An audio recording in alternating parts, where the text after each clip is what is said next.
boring old men, chat it up, coming to you from Bulkheady, Panama!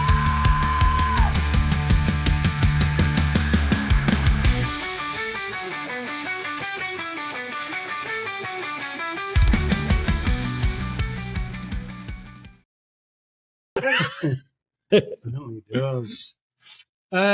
This show, we're going to be talking about UFOs, non-human intelligence, Okay.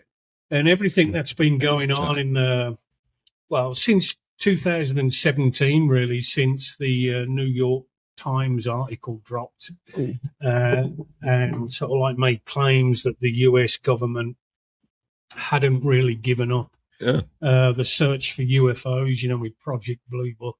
Because prior to 2017, many people had sort of like got in touch under the Freedom of Information Act with the US government, and they just denied that, they was investigating them. But anyway, it came out that they are, and there's an organisation set up to deal with that. So first off, Jeff, have you ever seen a UFO? Or, when I say UFO, I don't mean, hey, man, have you seen the spaceship? Have you seen things that you can't explain? No. Matter of fact, I've caught satellites in the sky, and you can go online and track satellites and blah, blah, blah, and they'll tell you right above you right now. But I don't venture to these places where a lot of them are seen, like the testing sites or army sites or nuclear stations and stuff. So no, but that doesn't. Again, I'm agnostic toward this. The universe is a huge place. Mm-hmm. It wouldn't surprise me. Now, what about as a kid growing up? Did you ever? You see, with me, I was I got into UFOs early after me and a friend lived on the same street, and when you're really young, it's like, hey, let's pitch a tent in your nan's garden, and let's stay out at night, which is what we did, and we put the radio on, and it happened to be a talk about UFOs, or this guy in particular from Switzerland. He was a guy, I think he had one arm, and Billy Mayer was his name. And this talk show host was interviewing a guy that had wrote a book about this Billy Mayer, who had allegedly captured photographs of these spaceships. But not, and of course, when you're listening to the radio, you don't get to see the photographs. But he said he's also got an audio recording of one taking off. And me and my pal, where I don't know, maybe 11 or 12, we're listening to this show at night, BRMB, a Birmingham radio station, and he plays this audio of this craft, and it was kind of what you'd expect if you was to watch a movie of a spaceship taking off. Anyway, he went on, he was talking with the author of this book, who said that this audio has been analysed by all, the top experts and whatnot. Yeah, and he said, no, it didn't come from any musical instrument that was played. Now, he went a little bit further, this invalid guy in Switzerland, and said that they've been visiting him since the 1940s. And one of them was a beautiful looking woman, a human woman. Well, at the age of 12, when you think, oh, right, did you fuck her or what? Yeah, fuck her brains out. Is there an alien Tinder? Well, there has been stories over the years where people have said that they've had sex with what they perceive to be aliens, but in the form of human beings, whether it's true But that's or what not. the X-Files is all about. Scully has the human hybrid, and in one of the last episodes, the Christmas star goes above, and she gives birth to, I guess they were suggesting something that was going to save Yeah, the Bethlehem thing. the left line. Yeah. So, Yeah, Star of Bethlehem thing. But no, I always love freaky stuff, and there's times at night I walk the dog, I look up at the sky and I just stare and I look, and the It's a volcano's right there. it's a great place here. The stars. Especially up, on hole number 7, you got that ramp that goes all the way up to where the sheds are. You can get up there at night. You can see a lot. And I've got like an app on my phone, and you point it to the sky and it tells you the constellations and all that. And I took my nephew up there the last time he was here, and I said, I want to see the plough, because the plough is prominent in the book. And I said, I want to see the plough. And the plough was where hole number 9 is. It was behind, it was underneath the hill, so he couldn't see it. Do you know what I mean? Okay. So that was pretty disappointing. But plowing stars. Yeah, I know. That was a bar we used to visit quite a bit. Well, up there, it literally is like a black blazer, and somebody has just rubbed their hair and put dandruff all over the black blazer. It is phenomenal, that position up Fantastic. there. So I'd recommend anybody living here not to come into Valles Candido. You won't be allowed, but find a high place where there's no lights and above the clouds or a cloudless night. Yeah. Well, like now, we've had some really bad weather recently. That's why we're late getting this out. We've had torrential rain. We've had landslides. Internet outages. Oh my God. So we was due to record this last week, and the power went about 10 minutes before, and it's now 6 days on, maybe 5 days on.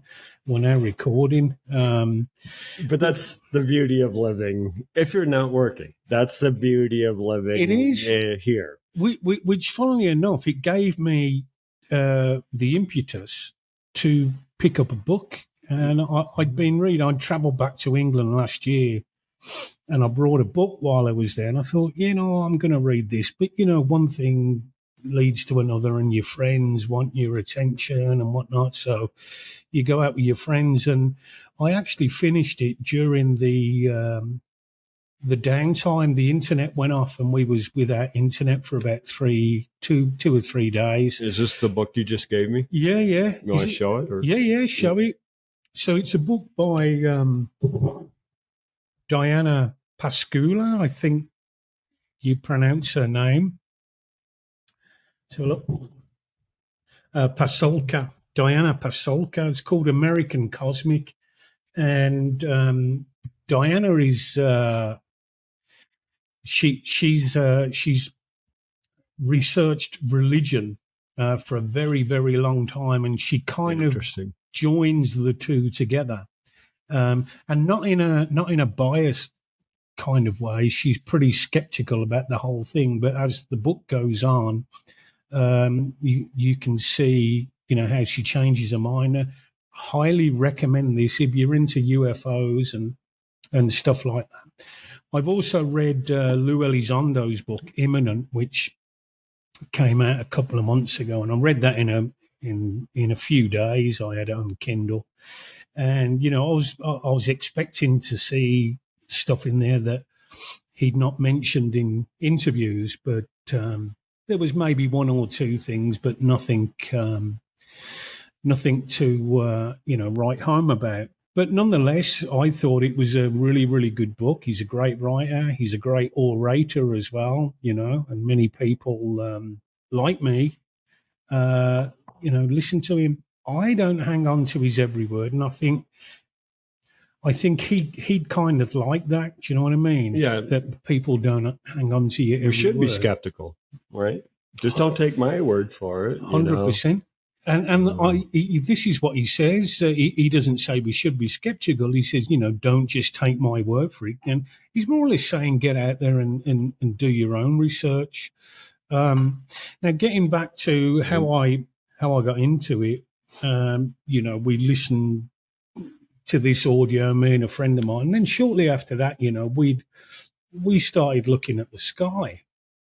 And this is prior to Steven Spielberg's Close Encounters coming out, maybe a year before, 76.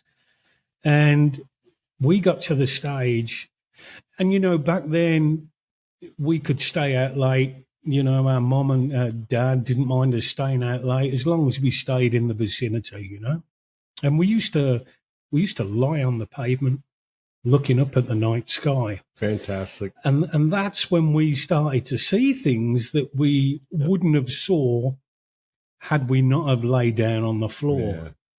And back then, like a falling star, so basically just a star moving and then sort of like fading out.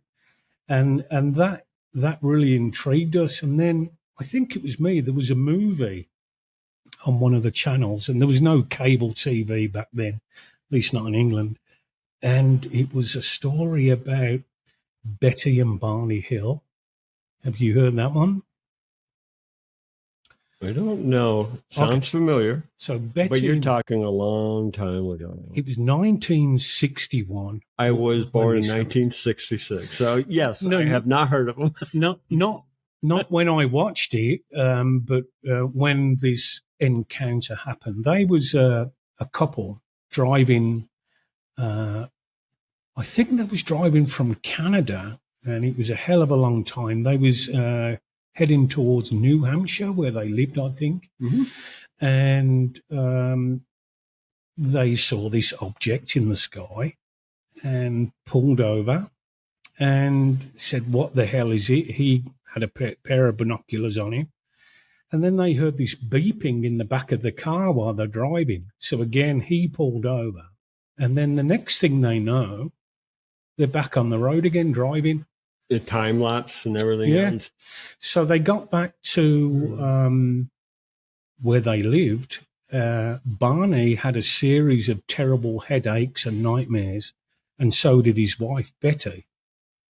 And it was a friend of theirs who said, this is really, really strange. You keep both having the same dreams.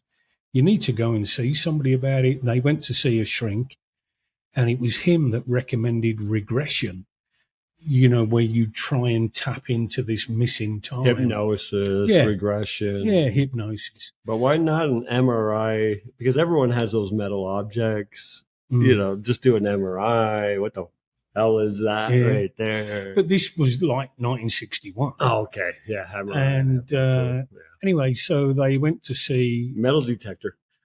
Yeah. Well, I don't think they was implanted. But anyway, they went to see this person who could regress them. And it turned out they both told pretty much the same stories about this light that they could see in the sky. And then the next thing they know, they're both being lifted up into this saucer. And it was James Earl Jones that played Barney, because Barney was a black guy and Betty was a white woman, which was kind of unheard Betty of. White. Betty White, yeah. Older than sliced bread. I don't think it was she was a golden girl. Oh, God, she was great. Anyway, that's how the story goes. And I think there was a series of tests done on them by these creatures. Again, it was the typical, head with big almond eyes, a slit. And they spoke not by talking as we're talking now, but it was more telepathy. Now, the most intriguing part about this story is that whilst under regression, Betty told the guy that was regressing her that when she was leaving this craft, she saw a big board, and she said to this alien, or she thought to this alien, what is that? And he said, that's where we're from. That's where we come from. It's our to-do. Get bread, Well, milk. it was a series of dots. So, it was probably, some constellation. Anyway, under regression, she was asked to draw what she saw, and she drew this thing down. And the guy regressing didn't think much more of it, but it was a friend of the Hills that knew somebody and said, you know what, I'm going to give this to this friend of mine who may know exactly what this is. And the friend made like a 3D model of this drawing. Okay. And it turns out it was pretty much identical to Zeta Reticuli, the formation in the sky. Yeah. And that was sort of like the turning point for me. There's more to this than she's not an astronomer. They must have dug in her past. No, well, you gotta be fucking kidding. We just lost power. You're gonna be kidding me. I think we can keep on recording it. It's still, okay. I think it might be recording. And we're back. Sorry about that. We had a power failure. We were just talking about American Cosmic, I think. And we were just talking about that, which I read because we had a power failure a few days ago, like we just had now. We all know about the Roswell incident. That's been around. I think was it 1947 or something like that. Been around, and passed off as folklore because the U.S. government has said it was, weather balloons, and then they changed the story. And then since then, we've had people come out that was actually there. And saw trucks pulling away wreckage and shit like that. And I think it was the rancher Brad Zagel or something like that, whose son has said, I remember Dad bringing this stuff home, this stuff that he'd found on the floor, and you could literally pick it up. It was really light, and then you could crush it in your hand and it would just flatten out again, so that, that's really weird. But not a lot of people know that in Britain, we had our own Roswell kind of incident, and it involves the Americans again.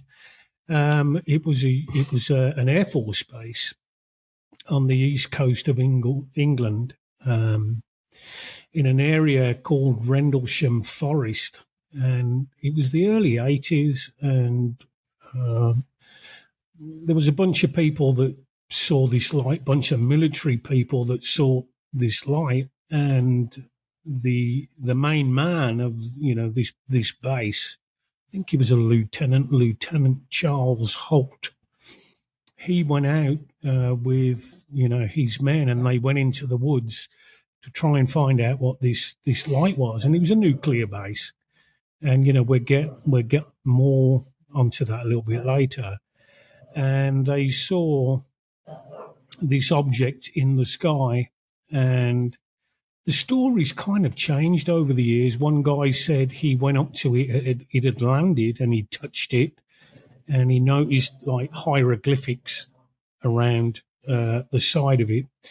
But again, because this was early 80s, it wasn't caught on camera, but there is audio of Charles Holt talking, on the radio as his men are going looking for this object.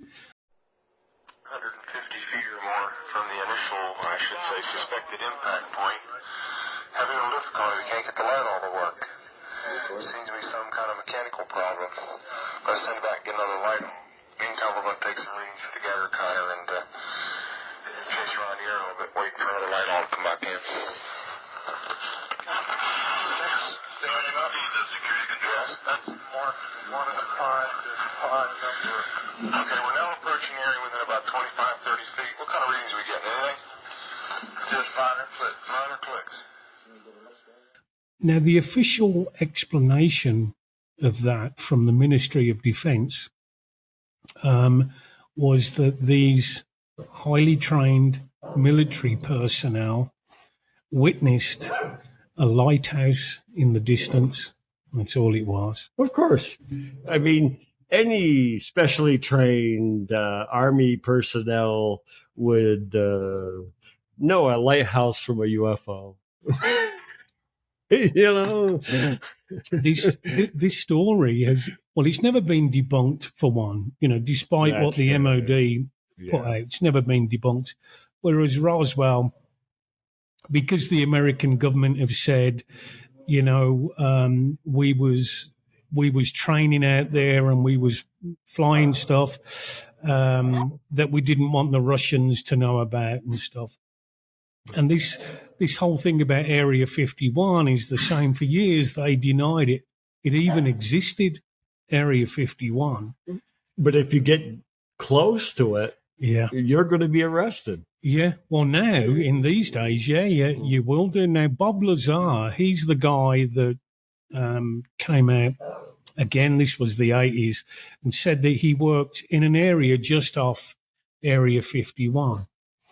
Area 50. He claims, I think it was 52 actually, or 53. Deck of cards. He claimed that he was brought in as an expert to work to try and figure out what this craft that they have caught, to try and figure out how it worked. What year was this? This is the early 80s. Okay. When he alleges that he worked there, and he said something that they found an element. I don't want to say the element's name because I know I'm going to be wrong, but it was an element that hadn't yet been discovered. Yep. And it was discovered some years after he came out and whistleblowed this whole story. Of course. I'm really sorry about the dogs growling. I'm going to have to give her something. But keep talking. The Egyptians had this material they thought was very unique, very valuable, blah, blah, blah. And they made shit out of it and ended up being metal from meteorites. Scientists have looked at it and said there's no way it came from the Earth. So they saw meteorites and then they mined it and blah, blah, blah. Right? I mean, that's a simplistic case, right? Meteor hits, right? But there's an introduction to a metal that no one in mankind has ever saw, And the thing with Roswell, and again, this is a little bit of my paranoid mind, you have the history of mankind. We made changes very slowly. And you even look at the Industrial Revolution of the 1800s, very slowly. Manual objects, mechanical objects, blah, blah, blah. And then somewhere around the 40s, the transistor was discovered. And ever since that point, science and technology has been exponentially growing out of our control. And it just happens to coincide with when these guys are talking about. I'm not saying, we could not have invented the transistor, but given history, we go thousands of years with not much happening. Yep. And all of a sudden, this one point it just blows boom, up. Yeah. Google. Yeah. Google started in 2000. They have data on all of us by years. I mean, all the tech, it's just mind blowing. And who got that inspiration and from where? Who knows? But Well, it's the same, when you go, I'm really into, and I've told you many times, you've got to watch this guy on Netflix, Graham Hancock. which I have watched a couple of his episodes. Oh, you have? Yeah. Okay. Yeah. Really, He's almost like that guy with the fucking hair who stands straight up. I know what you mean. He's But from he's- Ancient Aliens, you know. Yeah, but it's two different guys. Yeah. But Yeah. yeah. Now he's come under fire for speaking out, and he's actually had a debate on Joe Rogan with one of his biggest critics, and I got to tell you, he blew this critic out of the water. The critic didn't know what to do with the information that he was giving him. So I do think that they're in some way related. And you talk about, we went from there to there because Some event. because of one event, right? We don't know what that event is. It could have been insight of a human who said, 100%. "Oh my God, I've got it." Yeah. And if you look at Wikipedia, I'm sure you'll find out who invented the transistor, and Yeah. blah blah blah. But when you look back at ancient civilization, it's pretty much the same. So you came and you had man could sort of like create fire and stuff like that and make weapons, and the next thing you know, we're building fucking pyramids, and we're crafting pottery that we can't even replicate today with our technology today. So what he asks Hancock is, what when you read between the lines, was they given this information? This is how you do this. This is how you construct this, that, and the other. And from that point, from the age of Stone Age man, and then you go through the years, the progression was really slow, technology wise. And all of a sudden, fucking boom. Mm-hmm. And then you look at the Mayan culture, See, and that's the thing. And we had this discussion before where we're like, we have all these ancient civilizations we know about, and there's certainly lost knowledge of how they built these things. You take the pyramids, right? We're still coming up with theories how they build it, right? Yes. Water, slaves, blah blah blah, this and that. But the fact is, we still don't know how they built the pyramids, and that knowledge, poof. Mm-hmm. And now it's left to us, modern day man, to figure out how the fuck did they do this shit. Well, it's like something as simple as Stonehenge. Stonehenge. Exactly. How 20 times? Now, it's probably a religious ceremony, but it came out. I think it was a few months ago that the stones at Stonehenge aren't actually from that area. They're from Scotland. Which, Stonehenge to Scotland, it's a mission, let me tell you. Yeah, there's a mixture of stones. There's the inner stones, which are the big things, but there's an outer stones of blue rock that don't look blue anymore, or people destroyed it or whatever. Possibly. But that blue rock comes from only one place. And, and I saw people go up to Machu Picchu or somewhere in South America, and they have these blocks that are as high as the ceiling, as wide as my arm can reach. And they're all just laid side by side. And one of the scientists goes up with a piece of paper and cannot stick it between any line. Then he takes a razor blade. They are so fine-tuned flat against each other that no matter what he did, he could not stick anything. So it suggests a higher intelligence, because if we can't do that today with all the modern equipment that we've got, we can't replicate something like that to their precision. That's right. They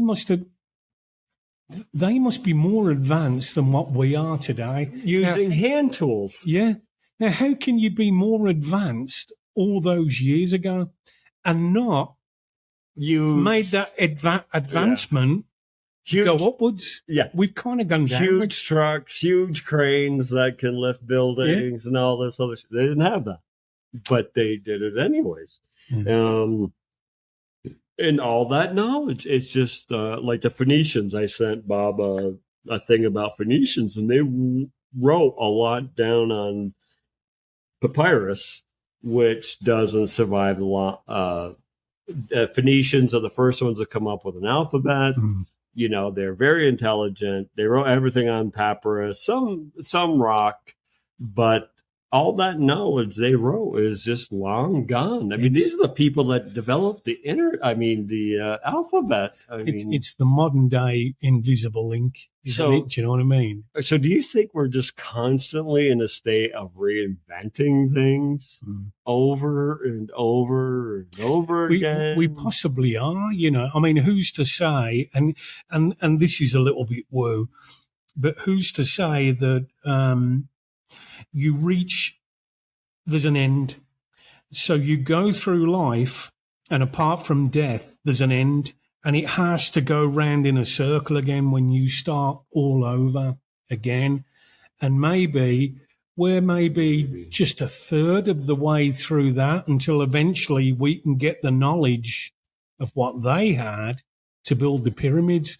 So it's a little bit like, it's the whole time thing. And, I'm a big fan of the movie Arrival. Fantastic. Where, time is not linear.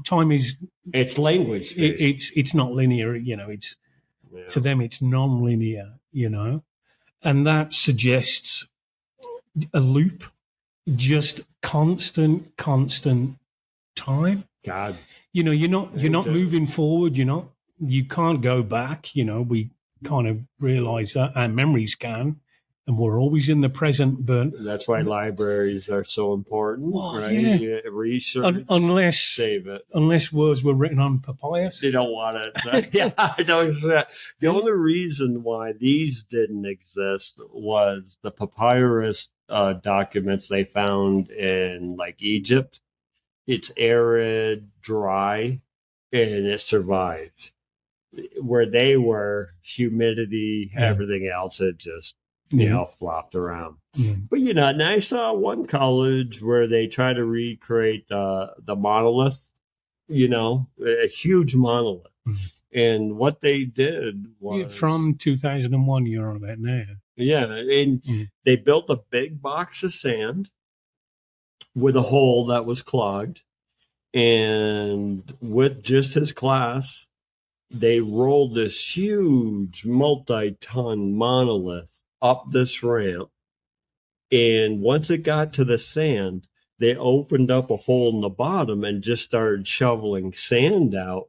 And the monolith just gradually, without breaking, because they're doing it at such a small scale, they're just dishing sand out.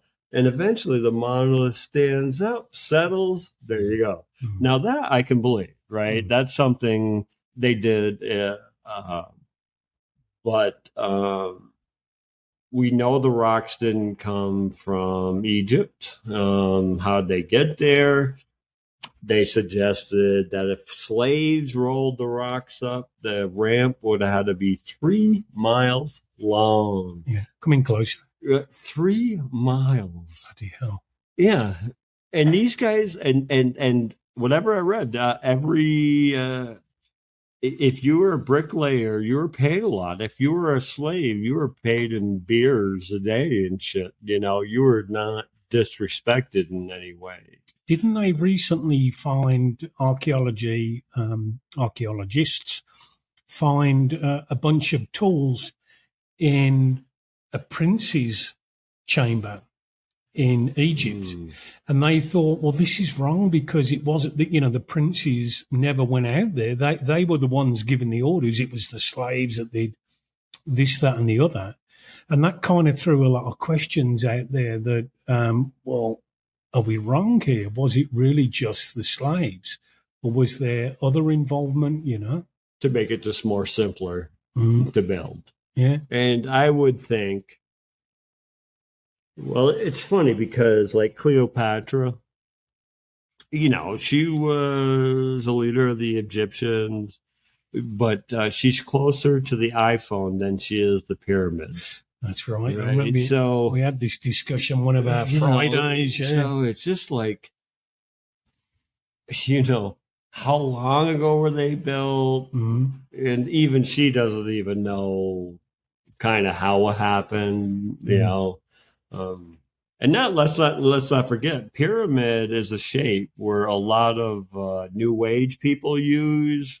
They say it's able to direct energy down into the point. But they only do that because they know about pyramids, right? So here's the thing. So there's a pyramid in Remedios. And in Indonesia and someplace else, they have found pyramids older than the Egyptians. Hmm? Yeah, so the Egyptians weren't the first pyramid. So why a pyramid? Okay, so everybody knows like the 3 pyramids in Egypt, but these things are all over the world, and in fact, there's one. Maybe it is a pyramid, maybe it isn't. People aren't allowed on the land to investigate it. Certainly, archaeologists aren't, and that's in Remedios, in Cherokee, where we live. Which is too bad, man. Yeah, well, the owner apparently who brought the land just doesn't want anybody on there, and it's his dollar, so or Balboa, and he said no, you can't come on here. But the pictures are certainly compelling. But you look at the Egyptian pyramids, and yeah, at one point some guy probably owned it, right? But then they found that, God, this shit is more important than any human and humanity, right? So somewhere along the line, if someone has enough evidence, this guy has to share it with the world, right? He should do. Yeah, just for science sake and forwarding human. He's probably of the opinion it's not a pyramid, and I don't want you on my land digging it up and looking for clues, because they wouldn't just target the actual pyramid, they'd do the surrounding area as well. And he's probably thinking, I don't want that, Yeah. But, my question is, first of all, why use a pyramid?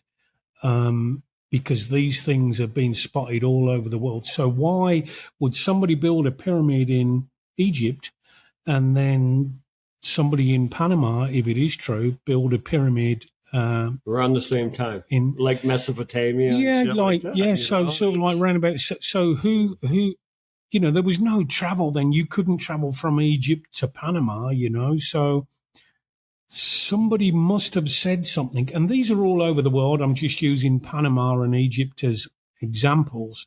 They're all over the world, these pyramids. Who was it that said, let's build this pyramid-shaped thing all across the world? Now, is it just coincidence that the natives of Panama said, you know what, let's build this pyramid, and the natives of Egypt said, you know what, let's build this pyramid? Why a pyramid? And again, all over the world. Yeah, the number one reason I keep reading is that it's the most stable structure you could build, right? So you start with rocks at a certain thing, and it's stable. And the funny thing with Egyptian pyramids is that the guy uses a wheel measurement, and it was all based on pi. Yeah. Right? So, which is an irrational number that just keeps going on and on. But they discovered area equals, pi r squared or whatever the fuck, but they were using pi, which is an advanced form of math. Yeah. I mean, people are still looking for digits and stuff. And it's not like these people have communicated at all. There's no proof they didn't communicate. And then, Bob and I talk, and I commonly bring up Jung's collective unconscious, where shapes and symbols are the same across the world. That just being human a cross means something to you. You know, you may not be Christian, you may not be anything, but the cross means something. A pyramid too, and stuff like that. You know, so we're kind of, you know, it's a weird species. We're evolving. Lord knows. Do you think for 1 minute that, you know, there's a lot of talk about UFOs and aliens and stuff like that, that there's a theory that they've been here forever. Infinite, yeah. Wouldn't they? And we're kind of like an experiment of theirs, you know? Yeah. If they developed warp drives millennia ago, they would already be here before we were even formed as humans. You know, before we even got out of the water, crawled on land. Well, this gets into the religious aspect side of it. Now, people have said more recently, if there was disclosure, the reason why there isn't disclosure is because it would panic people. If they actually knew the truth. Would it panic you guys if you found out? Well, not me, but not me. If you was really, really deep into whatever religion it is that you follow, maybe it would. Maybe you think, hang on a minute, I've dedicated my whole life to this, and now they're telling me something completely different. Yeah. Do you know what I mean? It puts cracks in the foundation of their faith. Yeah. That the whole house is torn down. Yeah, the house of cards does fall down. That's right. And I always said from a young kid, I said, be careful of what you base the axiom of your beliefs on. Because if those aren't true and there's a crack, your whole system just comes tumbling down, right? So I tend not to believe in anything and keeping it safe. Well, I was... you know, going back to the start of the podcast, got into the whole UFO thing as a kid, you know, with the Billy Mayer story, the guy from Switzerland, and then Betty and Barney Hill. I'd sort of like watched a film on that. And then, of course, Close Encounters came out. And 1977 it came out. So I'm 13 years of age, and I begged my parents take me to see it, begged them, and they did, and I'll never forget it because the queue was like a fucking mile long, you know. And I got in there and I watched this movie, and I thought, I just did not understand it. As a 13-year-old kid, I didn't understand it. But then, you know, as the months and years went by, you kind of grow up, you read more about subjects. I went to see it more and more. I must have saw that movie about 50 times at the cinema. And then since it came out on DVD and, you know, the streaming services, I know it. I know it off by heart, that movie. I even had a picture of Devil's Tower above my desk down there, which I moved because there's other pictures up there now. Angel Towers. Yeah. Well, actually, it's the plow, you know, the Seven Sisters, the book thing. But, yeah, so like throughout the years, I started, you know, it was always with me. This whole UFO thing was with me. And then I grew up, I got married, I had kids. And I want to tell you now about, I asked you earlier whether or not you'd seen UFOs or a UFO. I've seen many that I just do not know what they was. And I did write it down on there, and I thought, I'm not going to tell you every single one that I've seen, every single experience that I've had. I'm just going to tell you a couple. It was 1979. I remember because I left school. I was expelled from school. I was a bad boy. And I got a thing called a government training scheme where you basically went and learnt life skills, you know, how to strip an engine in a car, how to decorate, blah, blah, blah. How do you do your taxes? Well, no. That they don't want you. it was £23 a week. That's how much we got. Yeah. Anyway, so I'm standing at the bus stop one morning, waiting for the bus to take me to. It was a college where we learnt this stuff, and I'm looking down the street waiting for the bus, and I'm not kidding you. I saw 7 really intense bright lights going up, going down, up, down, and then up again, and then one by one they vanished. And my legs actually turned to jelly when I saw that. And there's me really into this UFO thing. I thought, what the fuck was that? Never ever found out what it was. And then I got married, later on, many years on. I got married, and the kids, I got 3 boys, Danny, Mark, and Gary, and they're all out in the garden. And they're calling me out, Dad, come and look at this. And it was a summer's day, blue sky, but, lots of white, fluffy cloud around. And they said, look at that cloud up there. And then there was this, object, like a small little triangle, and it was shimmering. And then it would go, and then it would appear at the other end of the cloud. How fast? What is that? Yeah. Now, I got to the point, Jeff, where I was buying a magazine every month, because back then there was no internet and shit like that. So I was buying this magazine every month. Had the best name for a UFO magazine of that. Do you know what it was called? It was called UFO Magazine. Did they have the ads in the back to sell seeds or X-ray glasses you could look through? No, I mean that was more like Mad Magazine, but the photos in this UFO magazine, they were crystal clear, and you thought, fuck me. But of course, it was all fake when you look at it now. Yeah. The best photos you get now are the grainy Tic Tac video and stuff. But that is the best. But that's the thing, is the more recent stuff that has happened. Okay, so you have a group of people who saw it, and then that gives scientists the leeway to, you didn't see what you saw, but then they've captured it on various radars. Yep. Various inputs. So they have a handful of technologies around the world that had detected this. So how do you explain that away? It's just not a pilot saying, holy shit, these guys are traveling at a velocity that would wreck our plane.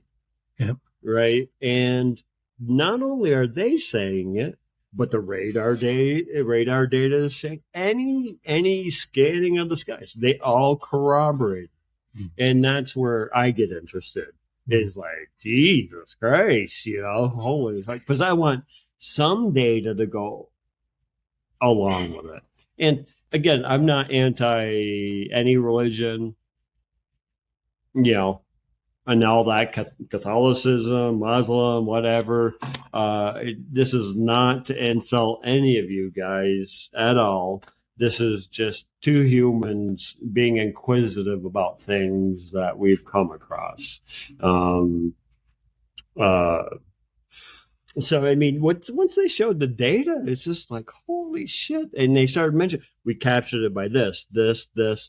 And then a whole bunch of people saw it. And I'm like, and no one knows. These were military people. They weren't just like Joe Bloggs down the street. These were sort of trained Air Force pilots.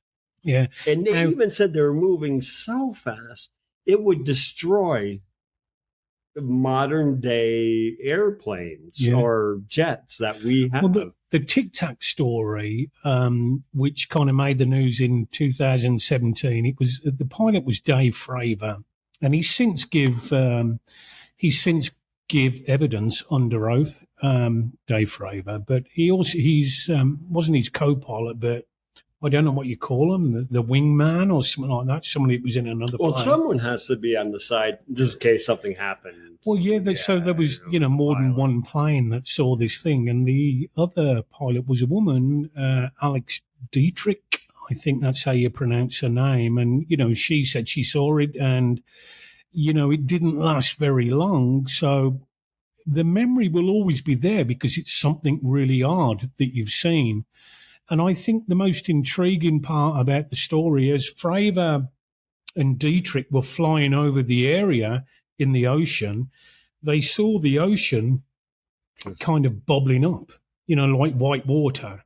And it was in the middle of the ocean, and people have said, well, it could have been a rock in the middle of the ocean. Methane gas. Well, your rocks are on the coast of the ocean. Volcano, underground volcano, Yeah. methane gas. So it could have been that. So it caught his attention as it would. And by the way, they was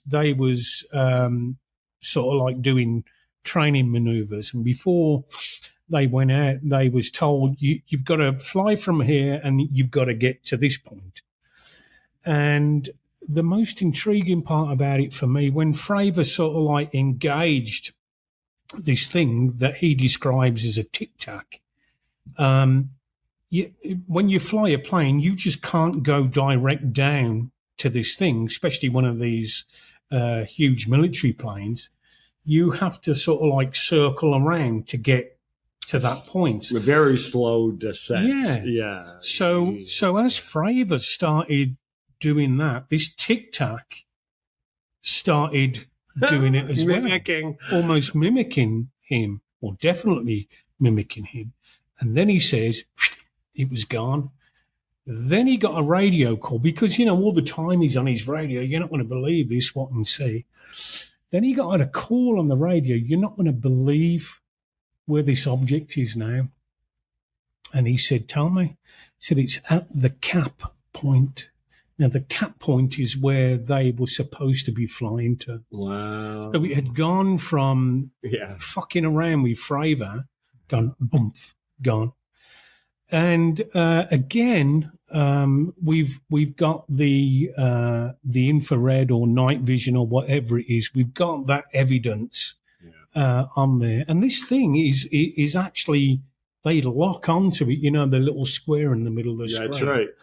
And it's there, and then it just moves out of the square. Yeah. What the fuck can do that? See, and as you listen to us, I'm a skeptic, but not a skeptic, right? I guess that's a true agnostic, right? And, I've been watching chiller theater, UFO shit my whole life. But until recently, with all the technology we have that is detecting these things as well as people, all bets are off. These things are traveling G-force that would destroy a human body and a plane in an instant. Yeah, the plane would disintegrate if the stories are true. But this is caught on data, though. Well, let's get to the meeting that they recently had. The meeting, Congress, the Congress thing. Lou Elizondo, who I mentioned earlier, read his book. He was asked that very question. How fast are they going? And he explained that, the planes that we've got, you can only travel up to a certain amount of G's, G-force. Anything over that, the plane will disintegrate. Pilot passes out, dies. You'll basically implode if you're on there, And I think he said 17 G is the top. And he was asked, well, how fast are these things going? And he said between 1 and 3,000 G. So like these tic-tacs, or whatever they captured with technology, they determined that these things were traveling at a speed that no human or even a drone, unmanned vehicle couldn't do it. Just couldn't do it. Yeah. Isn't that strange? Yeah. And that's, I love Star Trek. Mm-hmm. And one of their things was we never go down to a planet until they discover warp drive. Right. So that means they now can travel across the universe. Right. And at that time, they will be visited by the Intergalactic Council saying, welcome to the universe. You guys have made it, blah, blah, blah. Right. Mm-hmm. And And that kind of makes sense. It's like, why even bother with these beings if they can't get themselves off their own planet and understand the greater universe? But once they have warp drive, okay, they got it. Now is the time to intervene. We're going to talk to them, say there's a lot more beings in the world. There's a bigger council, bigger government, bigger whatever. And this is, it's half fantasy, of course, but makes a lot of sense, because if there is an intelligent being that is flying here, they are so far beyond us. It'd be like you and me and you going out and seeing the ants and saying, "Good morning, ants. I know we can't communicate, but I respect you, but I'm going to step on you a little bit and shit like that. But, You bit me, dog." Oh, the fire ants. But, and that's the thing is, why would they look at humans as value? And then why would they look at the planet as value? And I think the planet has more value than human life. Possibly. And one of the, when I read Lou Elizondo's book, Imminent, I was disappointed that he didn't really go into the whys. And of course, he doesn't know the whys, but at least a little bit of speculation.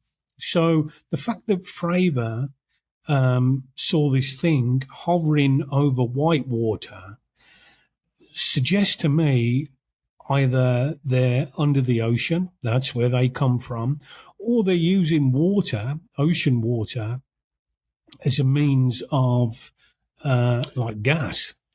Yes, because we have recently, there's a company, I think from Norway, who can extract hydrogen, and ships going by can refill with hydrogen and keep going, right? And that would be the amount of minerals in water is fucking unbelievable. The list just goes on and on and on. Well, who's to say that for them to travel, be it from the ocean or down to the ocean, they need one of these minerals, and they've got a special filtering system.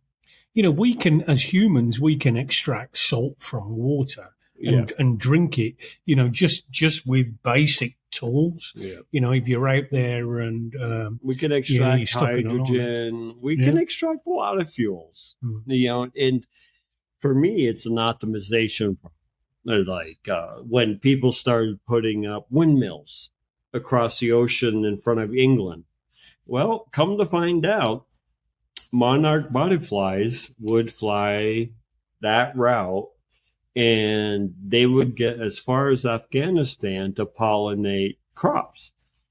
Those windmills actually stopped them, and the Afghanistans had no crops. Wow. Right? So, and that's where energy doesn't come from nothing. This is thermodynamic laws 101, right? Energy comes at a cost, right? And the optimization is, what can we do that lessens the destruction but increases energy output, right? And so if we cover ourselves with solar panels, is the Earth getting that sun? Not anymore, right? So we're capturing solar rays and all the energies that created the Earth, and we're grabbing it and taking it and turning it into electricity. But what is that doing to our environment? We have no clue, right? And I often tell you, this is the first time we've ever been in this situation of all of humankind. Well, that we know of. Right? And it goes all the way from the past to the future. And it's a guess. It's an experiment. It's like, okay, let's try the windmills. Well, there's a lot of bad effects, and then solar panels, well, agriculture's dying, or, we have to try these things. We have to learn. We have to be humble. And who knows? Maybe coal and the old shit works the best for all we know. But it's just an optimization. Nothing is equal. They all have their downsides. They all have their upsides. And now we just optimize all the solutions together and figure out what is the best for energies. It's weird you bring it up. There's a guy, I mentioned UFO Twitter in the last podcast that we did. It's really toxic and people are divided on there with Llewellyn's on there. There's another character called Dr. Stephen Greer. Yeah. And he's made a bunch of documentaries. And his last one, I actually paid for it. I'll give him the benefit of the doubt. And he has been instrumental in whistleblowers coming forward. And people kind of overlook that. But he made this documentary and it was pretty much about energy. And he believes the reason the US government are so secretive on this issue is because there's an energy that they found that works, and oil would disappear overnight. Well, yeah, that will lose billions. Yeah, everything fusion will be free, and this is free. Apparently, it's getting back to, I think, Tesla. Yeah. We could have the internet for fuck all now. Yeah. If we had the Tesla papers that was allegedly stolen when he died. Yeah, there is. He chose, I think, AC over DC, and because of that, my favorite he could band. line up AC/DC. For those about to rock. Funny. Just going off the subject a bit. Funny story about that. AC/DC. It alternating currents and direct currents, but it also means something else. And it was bisexual. The term was used by bisexuals. I read that. And Bon Scott, the original singer, before you write in, I know he wasn't the original singer. Really? No, it was a guy called Dave Evans was the original singer with AC/DC. Jeffrey Dufresne. They had one single, "Can I Sit Next to You, Girl?" And he was very much into the glam rock, and Malcolm didn't like him, so they kicked him out and they got Bon in. Anyway, AC/DC did a gig with Bon. Bear in mind, it had these sexual connotations of being bisexual. And this is, it will go down in folklore. Bon Scott was he was a master lyricist and a funny guy all over. After the show, he went to the bathroom and he was taking a leak, and a guy came in and he kind of looked him up and down while he's taking a leak. And he said, "So are you AC or DC?" And Bon Scott, this is how the story goes. He nutted him and said, "Neither. I'm the Flash in the middle." That's how the story goes. Whether it's true or not, I don't know. But yeah, that's kind of going off the subject. Maybe we'll talk about music on another podcast. For sure. So then you talk about technologies and where we are today. And this one gentleman has a scientific paper from the 70s. And for me, it's mind-blowing because it tips things on their head.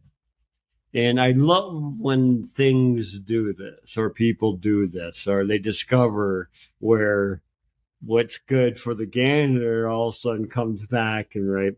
So he said, okay, I live across a river and the buildings across from Bob. Yep.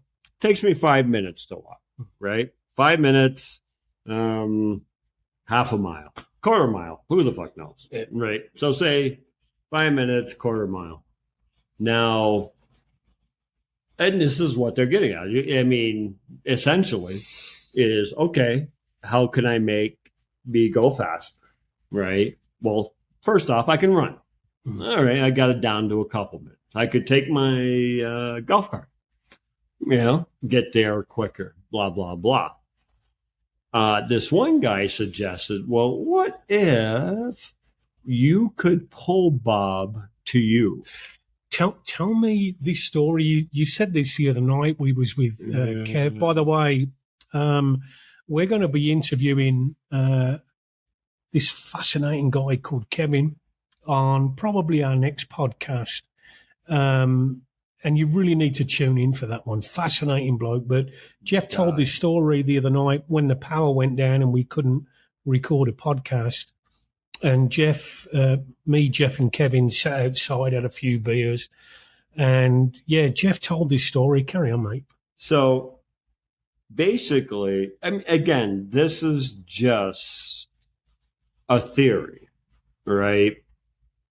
And a lot of scientists agreed with him, but said there would be no way to generate that much energy and we would destroy things in our wake, right?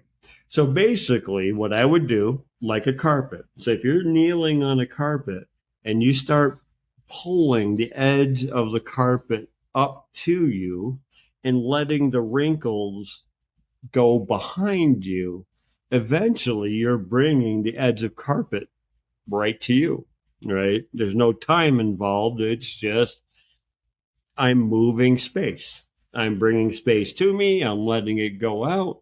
And lo and behold, Bob is now in my living room instead of me coming over there. It's like the old analogy of time travel and space, a lot of people sort of like question it's impossible for alien beings to travel from one planet to another, to ours. If they do, if that is, their domain, if that's where they live, some suggest it's under the water. But when Jeff told that story, I sort of like relayed a story that I'd heard that if you look at space or the universe as a fabric of some sort. Just a flat piece of information. And like there's A and there's B. Well, surely, traveling there, however fast, it's still the same distance. But if you was able to bend it or fold it, then that distance. So it's like a piece of A4 paper. Yeah. A on the left, B on. If you fold them together, that distance is a whole lot shorter. Yeah. And maybe we just haven't figured out how to do that yet, Oh, no, we're nowhere even close. And that's the funny thing. I mean, if there were aliens here, we're Space Odyssey 2008 banging on the thing. We are when you look at it like that, but maybe. Well, I mean, we're even at that level.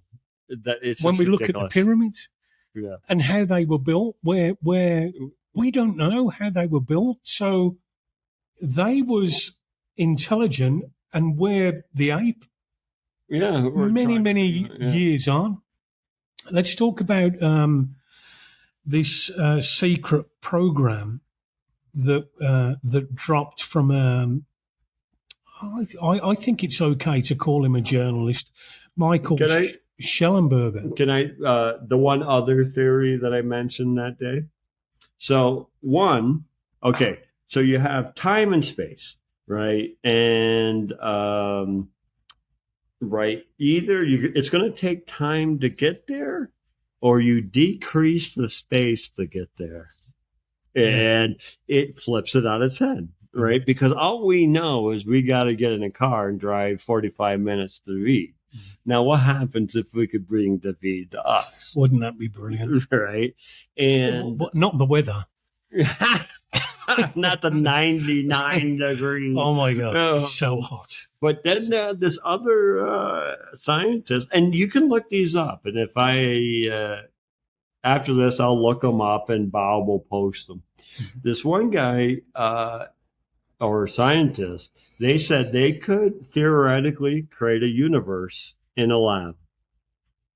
And once they set the conditions right, there's only a brief moment where you can actually see inside the universe before it closes, and it's off limits to you and everyone else who created it. Meaning, Can they film it? God, no, They can't. It's closed. too fast to film. There's a wormhole, they said, and it will close quicker than shit. Jesus. Right? So here you have a bunch of guys who created a universe, and they have no control over the evolution. What happens, it is what it is. And then there's some scientists that will say we are in a lab right now, right? In that. But what I equate it to is like a lot of times people lose their children or just horrific shit happens. And like, God, why can't you do something? And maybe he is under the same constraints as the scientist is once he created the universe, he has no say. Right? I mean, God, why would you let my kid die? I can't even look into the universe, let alone control it. I made it, and based on the physics of the universe, I have no control. I made it, and there it is. And la-di-da. You know? You were going to suffer. Yeah. You know, every human being suffers. Every human being will go through suffering. Yeah. You know, look kindly on everybody because everybody shit. Unless they're a Birmingham City supporter. I'd like to add that. Aston Villa. Up the Villa. No. Manchester United. Vomit again. I'm glad they're having a bad season. Immaculate Constellation. Okay, so that recently happened. Yeah, so Immaculate Constellation was dropped by a journalist called Michael Schellenberger, who was actually a witness, again, under oath, at the Congress thing, you know. And he was told by an insider that there is indeed reverse engineering. And here's a bunch of information about it. Now, since that came out, there's a YouTuber who has received an email of somebody that allegedly worked on this program. And he sent him a bunch of images that Jeff and I was talking about off air, you know, whether or not they've been hoaxed, they're CGI and whatnot. Jeff goes on, what's that website you go on? Whereas I'm a Twitter guy and you go on. I just usually social media. That no, it's not so much. It's my news feed. And then over time, they figure out what I like to read, and then they keep pushing those things. So, these I'm going to put a bunch of these pictures up. I won't do it now, but I'll do it sort of like while we're talking.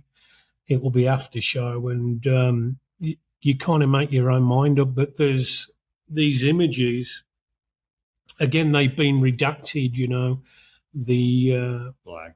Some of the areas of the screen have been blacked out because they've been taken from a plane or a helicopter and whatnot. But you've got like crosses and you've got boomerangs, you've got a cube. They're not compelling, and there's a lot of people. It was only dropped about 3 or 4 days ago. There's a lot of people saying straight away, "Oh, they're hoaxed," you know, it's CGI and whatnot.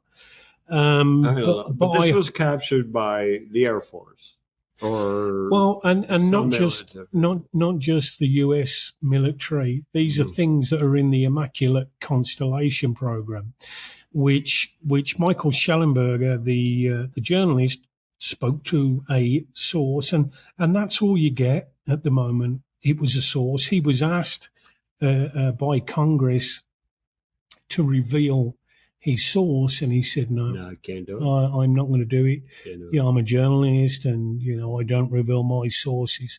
And this is the only thing. Lou Elizondo, who was also at Congress, was asked. This guy was in questions. counterintelligence.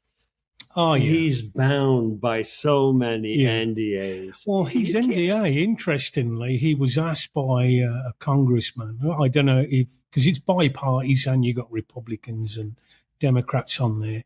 And he was asked by one, can we see the NDA that you signed? And he said, no, sir, it's in a skiff.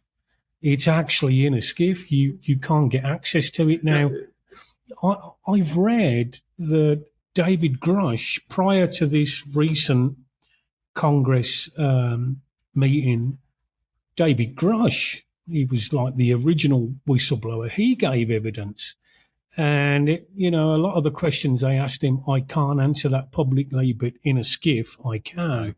Now, what do you mean by skiff? A lot of Americans won't know. Oh, I'm sorry. Or others. Yeah, I'm sorry. A skiff is basically a little private room where all your phones are taken off you, and it's for your eyes and your ears only. And the only people that not that the room's tapped or anything, They're pretty much, you might build a studio where you can't hear outside noise and they can't the hear. The first thing I would do is take an electrical gadget and scan the room, Well, I think they may do that because it's highly, highly sensitive information that they talk about, not just UFOs, but security, Yeah.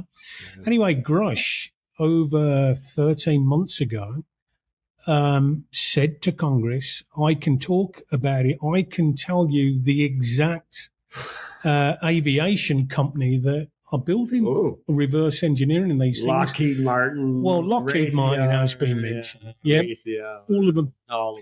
But I can't tell you publicly. I can tell you in a skiff. Now, here's the rub. The Congress people cannot get access to a skiff because the government won't allow them to. This is Congress. Congress cannot get access to a skiff because to talk to David. Their own government is disallowing it. Yeah, they're disallowing it now, and you have to ask yourself why. I know, this is ridiculous. Now, Elizondo was asked about his NDA and I thought it was a great question, can we see this NDA? Want proof? And he said, no, you can't see it. And I said, well, what did the NDA tell you? He said, and bear in mind that he's just wrote a book, Elizondo. And in the book, there's a lot of stuff in there. And you think, well, hang on a minute, you can say that, but you can't say, this. And what Elizondo had to do when he wrote the book, the draft had to go to, it's called DOPSA, D-O-P, DOPSA, D-O-P-S-R. I'm going to take a piss. Continue on. So Elizondo had to run the draft of his book through DOPSA, and DOPSA would allow certain things and they would disallow other things that he'd wrote, so he'd have to delete it. So he was asked by Congress, NDA, your non-disclosure agreement, what exactly did it pertain to? And he said, I cannot discuss crash retrieval. So the government have told Lou Elizondo he can't discuss crash retrieval, and yet at the same time, the government denies crash retrieval programs. So that was the big take for me from the congressional hearing the other week. Fascinating stuff. So what I said about Elizondo just then, what do you think about that? All right. So I was reading a biology scientific paper years ago, and it said if any living being in the whole universe existed, they would have a vertebrae, because linear aerodynamics, right? It is the ultimate shape where we can move through space, mass, blah, blah, blah, anything easily as an aerodynamic, right? So they're saying, you know, they're not going to look at like us, but they will probably have a vertebrae in a straight line because that is the most efficient design of biology to move through space and water and anything else, right? When you dive into water, you are a propeller. You know, I mean, you're a missile, right? Yep. So, okay. So now, okay. So if you take that and you say, okay, if there is a grand design of the whole universe and all life is basically, we know for a fact on our own experiments that certain cars have drag. We just know about aerodynamics and we know the most optimal aerodynamics. Now, may that fit in some alien species world? Who the hell knows? But from our standpoint, that is it, right? This is the shape. If we're going to encounter something, this is going to be the shape. And everything in the world is built in this shape. So then when I saw the Immaculate Conception, I'm looking, there's a square, there's a V, there's a cross, there's this. And then when I looked at others, if I was to assume there was one alien race that came here, why wouldn't all their ships look the same? Or TikTok, triangle, square. I mean, right? So the mothership could be up there somewhere, but why wouldn't they all use the same technology and shapes, right? I mean, a TikTok is somewhat aerodynamic. An orb is not really dynamic. An arrow, a square is definitely not dynamic, right? So we see all these shapes that people have captured. And I would assume if it was a singular alien, all the ships would be the same. And then if it's not a single alien and multiple aliens, they all have their own technology, their own shapes and stuff, right? Mm-hmm. And so it just,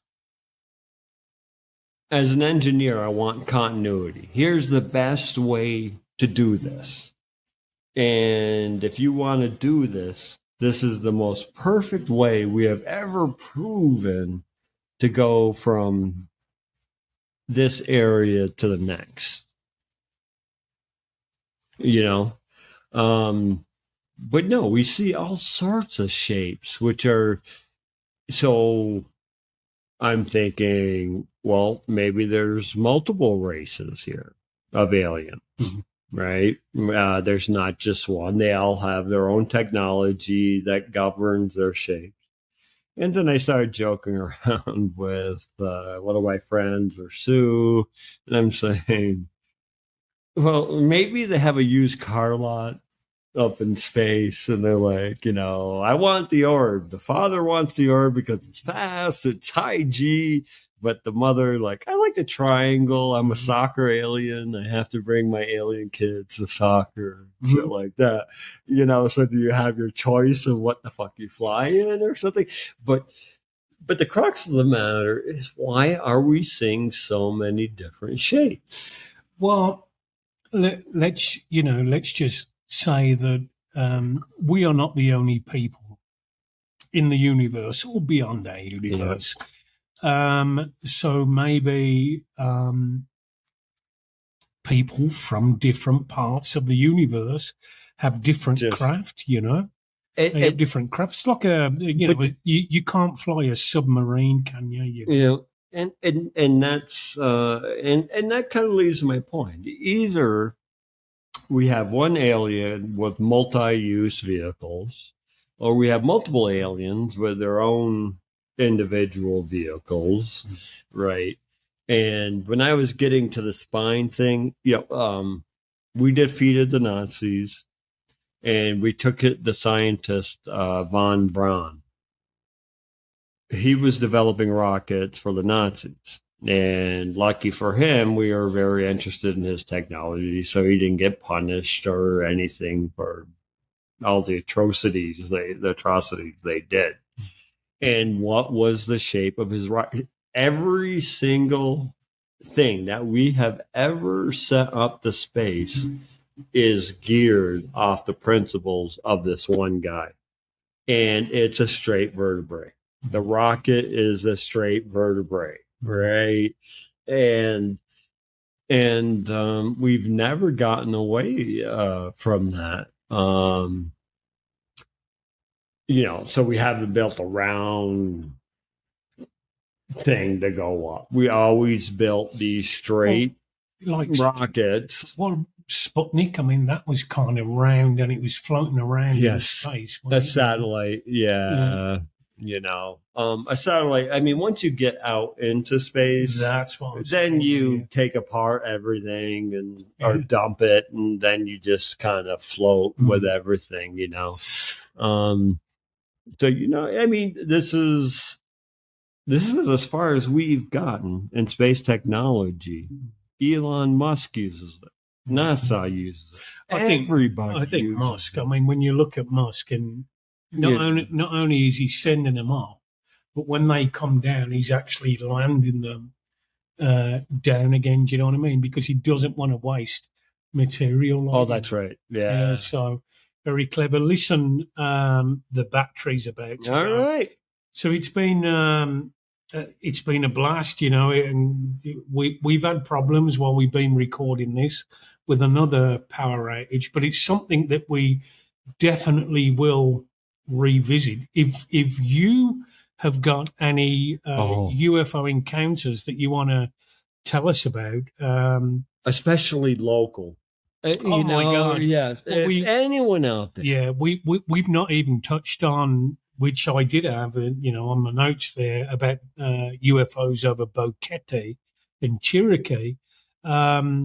Maybe we'll do a deep dive into that another time. But in the meantime, if you want to tell us about your UFO sightings, go to twoboringoldmen.com and just leave a comment under this podcast, and we'll get back to you. Oh, absolutely. Leave your email and we will get back to you. Jeff, man, another one. It's been brilliant. Yep. Nanu. Shazbad. Jeff and Bob, two old pals, sipping whiskey, raising hell. Expats living in the sun, one from the States, one from the UK fun. Two boring old men, chatting it up. One's American, one's a Brit. Chatting it up with a drink and a wit. Chatting it up. Raise your glass, join the laugh. It's a wild ride on the path. Chatting it up. With humor sharp, they cover it all. No topics off limits, they're having a ball. Sipping from their glasses, truth on display. Calling a spade, come what may. Two boring old men, chatting it up.